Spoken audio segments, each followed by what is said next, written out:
Recording studio बलुआहा। खुल के हमें ऐलान करे छी, देश लजिया ही मरे छी। खुल के हमें ऐलान करे छी, देश लजिया ही मरे छी। बस एकटा सलाम कोटि कोटि रे, जे नजर उठे ते तिरंगा पर साला काट देबै हम बोटी बोटी रे। जे नजर उठे ते तिरंगा पर साला काट देबै हम बोटी बोटी रे।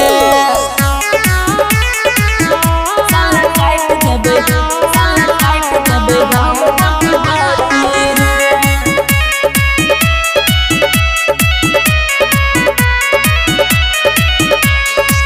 बांध लेलिए रे कफनवा अपन माथा पर, दिलवा रह जान लुटेबै हमें भारत माता पर।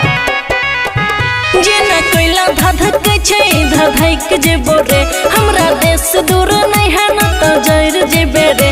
तो बात नहीं बढ़े है छोटी छोटी रे, जे नजर उठे ते तिरंगा पर साला काट देबै हम बोटी बोटी रे। जे नजर उठे ते तिरंगा पर साला काट देबै हम बोटी बोटी रे। जे नजर उठे ते तिरंगा पर, साला काट देबै हम बोटी बोटी रे।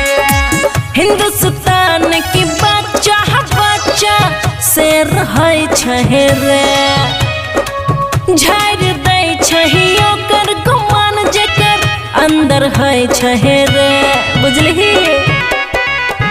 हिंदुस्तान हमर छै प्यारी रे, पीछा पर भी तो पैर जतौ भारी रे। ने देखाबे तू आँख मोटी मोटी रे, जे नजर उठे ते तिरंगा पर साला काट देबै हम बोटी बोटी रे। जे नजर उठे ते तिरंगा पर साला काट देबै हम बोटी बोटी रे। खुशी रिकॉर्डिंग स्टूडियो बलुआहा।